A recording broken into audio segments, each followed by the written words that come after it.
Acerca de un tema muy importante, que son los splines. Seguramente has escuchado hablar de esa palabra y sabrás si has utilizado algún programa de diseño que esa herramienta nos permite hacer curvas.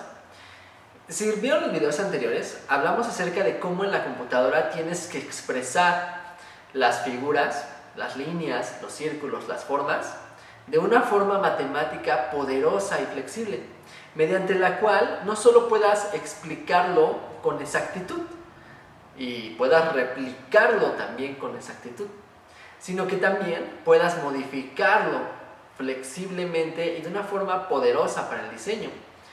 El problema viene cuando nos damos cuenta de que sí, existen ecuaciones y ecuaciones paramétricas que nos pueden explicar la línea, el rectángulo, el círculo, todas las figuras que comúnmente ya conocemos y que en la geometría general o la geometría básica puede explicar de una forma muy sencilla.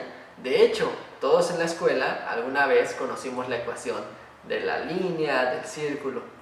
Es más, las representaciones paramétricas son también relativamente sencillas a partir de esas ecuaciones y de esas expresiones matemáticas. El problema viene cuando te tienes que separar de esas figuras originales, cuando ya no se tratan de círculos, ni de arcos, ni de elipses, ni de parábolas, ni hipérbolas, sino se trata de curvas libres, curvas que se pueden dar a lo mejor con un trazo más emocional, más hacia la sensibilidad orgánica que podemos tener como seres humanos. Ahí es donde viene el problema de representarlos y necesitamos un modelo matemático que lo explique de una forma poderosa. Durante los años se empezaron a buscar métodos para explicar las curvas y poderlas reproducir y poder tener alguna herramienta que construyera una curva de la forma más eficientemente posible. Porque seguramente encontrarás ecuaciones larguísimas que expliquen una curva. Pero si tú empiezas a atacar a la computadora con tantos datos y con ecuaciones tan complejas, el manejo de esos elementos, su modificación y el trasladarlos para diferentes resultados va a generarle problemas tanto a tu diseño como al rendimiento de la computadora. Por lo tanto, se empezaron a buscar métodos para lograr explicar una curva libre. Entre todos estos métodos se logró un método que se llama la curva Bézier o el método Bézier. Seguramente has escuchado de la curva Bézier porque es la curva que originalmente Illustrator utiliza en su herramienta de pluma. De hecho, si tú buscas Bézier en Google, vas a encontrar muchos ejemplos basados en Illustrator. Ahora, una vez que se descubre la curva Bézier, que funciona a partir de puntos que tú vas asignando, se dan cuenta de que esta curva no es lo totalmente flexible para poder trabajar con ella y obtener mejores resultados. Entonces se empiezan a inventar nuevos modelos matemáticos a partir de la curva Bézier. Ahora, se fue avanzando y llegamos, después de varios cambios y varios avances, por así decirlo, matemáticos, a una curva que se llama NURBS, Non-Uniform Rational B-Spline. Una vez que se explica la curva Bézier, se inventa el B-Spline, ¿no? Que está basado originalmente en los estudios que se hicieron para la curva Bézier. Llegamos al B-Spline, pero el B-Spline todavía no es lo suficientemente poderoso. Se evoluciona y logramos el NURBS, la Non-Uniform Rational B-Spline. Dice B-Spline porque está basado en la B-Spline y está basado en la Bézier y por eso dice B-Spline. Non-uniform se refiere a que no es uniforme y al no ser uniforme nos da una libertad creativa a la hora de trabajar y modificarla, lo cual la hace tanto muy buena en su explicación matemática, con un modelo matemático correcto, sencillo, simplificado, sin llegar a ecuaciones enormes, y también nos permite trabajar de una forma más orgánica, más libre, más sensible. Ahí es donde muchas personas recaen en el utilizar los NURBS. Los NURBS muchas veces se confunden con objetos tridimensionales, pero eso es porque no está muy claro que todas las líneas, todos los círculos que originalmente construiste desde antes, todos esos splines, son NURBS. También son NURBS, aunque no sean tridimensionales, aunque no sean superficies, también son NURBS. Y a partir de ellos se construyen las superficies. Si tú quieres conocer más acerca de los NURBS, te recomiendo mucho este libro, se llama The NURBS Book. The NURBS Book es un gran libro que empieza desde la creación de una ecuación paramétrica, para que lo entiendas, y después va haciendo toda una demostración matemática de lo que es construir pues, un modelo con NURBS. Y pasas de la Bézier a la B-Spline y después al NURBS, ¿no? Me encanta, es un gran libro que si tú tienes un interés matemático de conocer los principios que se utilizaron para lograr las curvas NURBS, te va a ayudar mucho. Lo puedes comprar en Amazon. Se los quería aclarar por lo siguiente. Este modelo matemático del Non-Uniform Rational B-Spline, el NURBS, no es cualquier cosa. Es algo que ha construido un conjunto de matemáticos, de personas físicos que se han encargado de investigar. Este libro es un compendio de las investigaciones que se han hecho. Hay muy pocos libros que hablen con tanta flexibilidad del NURBS. Y te lo quería aclarar también porque esto es pura matemática y el spline es una matemática que muchas veces es difícil de entender, pero yo voy a tratar en esta última sección de mostrarte básicamente cómo construir un spline y cuáles son sus valores más fundamentales. En un libro como este vas a encontrar que te van a hablar de la primera, la segunda derivada, que te van a hablar de la parametrización, de por qué hay que poner el NURBS con cierta cantidad de grados y qué pasa cuando la derivas y por qué obtienes esto y por qué pasamos de la Rational a la B-Spline, pero no te lo van a decir en una forma tan creativa, tan dada al diseño, porque esto es matemática y es poderoso y lo vas a entender, pero esa es una razón por la cual mucha gente no ha conocido muy bien los splines. La palabra spline, porque ya sabemos de dónde viene Non-Uniform Rational, la palabra spline viene de unas tiras de madera que eran dobladas para hacer los cascos de los barcos. Esas tiras las doblaban, las ponían sobre unos metales y hacían que quedaran como la forma del barco. Todos hemos visto que el casco de un barco pues, es más o menos así y es de madera.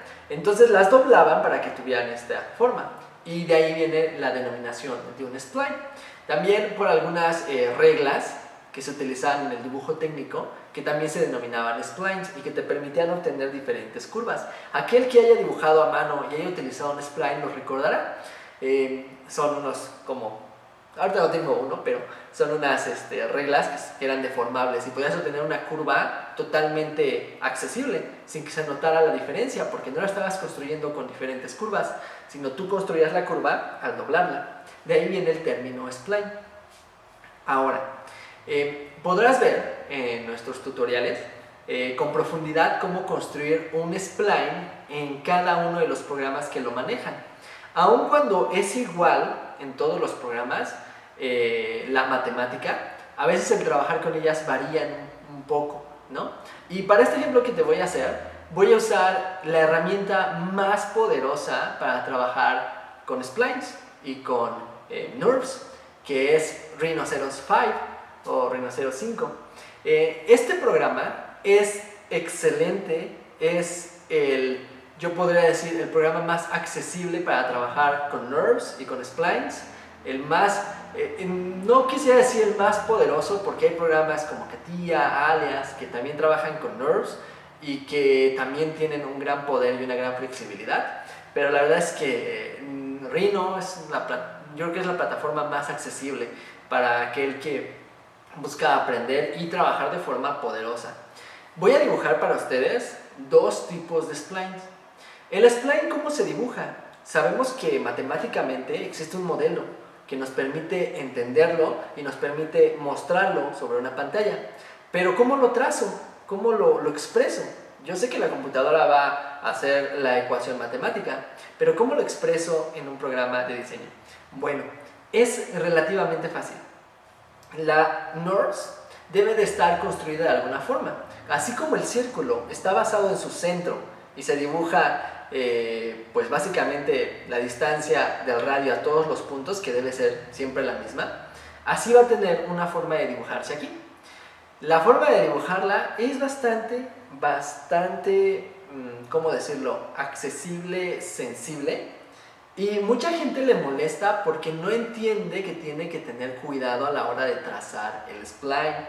Mucha gente abandona el spline simplemente porque se refieren a ella como una curva que no puede expresar correctamente las cosas. Y miren, vamos a ver, vamos a seleccionar aquí un spline y miren, vamos a ir poniendo unos puntos, y estos puntos, si tú los notas, están afuera de la curva. Vamos a dar aquí clic derecho, vamos a ponerle mostrar los puntos, y verás que los puntos están afuera de la curva.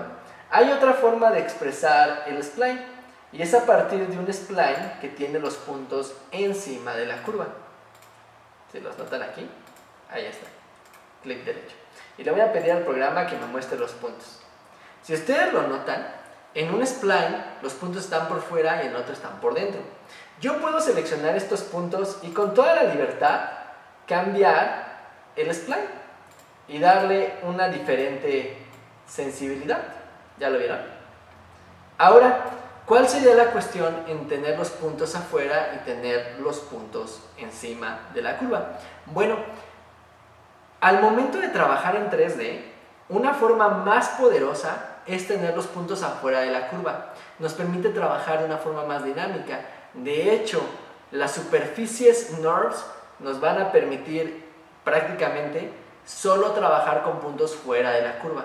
Entonces es una forma más poderosa trabajar con este tipo de spline que tiene los puntos de control por fuera. La otra forma de trabajar también es accesible y es utilizable, pero no se suele utilizar mucho. Para hacer cambios dinámicos es más utilizada este tipo de spline. Tú verás que dependiendo del programa, pues bueno, lo notarás, ¿no? Hay algo importante que quisiera aclarar acerca del spline. El spline, al tener los puntos de control gobiernan el spline. Lo gobiernan de forma distinta. Si te das cuenta, es más notorio el cambio en el spline de abajo. Eso es porque es otro tipo de spline. Aun cuando tú puedes observar los dos splines de la misma forma. Miren, puedo seleccionar estos dos splines y pedirle que ambos dos se vean así, con el mismo tipo de spline. O sea, son traducibles entre ellas. Por lo tanto, tú puedes dibujar de un modo y utilizar otro. Ahora, hay un tercer spline y es el más conocido por todos, es la curva Bézier. El problema de la curva Bézier es que no te va a dar la flexibilidad que tú quisieras. Por lo tanto, en cualquier programa de diseño vas a notar que siempre te recomiendan estas dos splines. La primera es el spline de puntos de control y la segunda de interpolación. Te invito a checar el resto de los videos para que conozcas más acerca de los splines, conozcas cómo trabajar con ellos, estrategias para diseñar y sobre todo te vuelvas amo y señor de las curvas.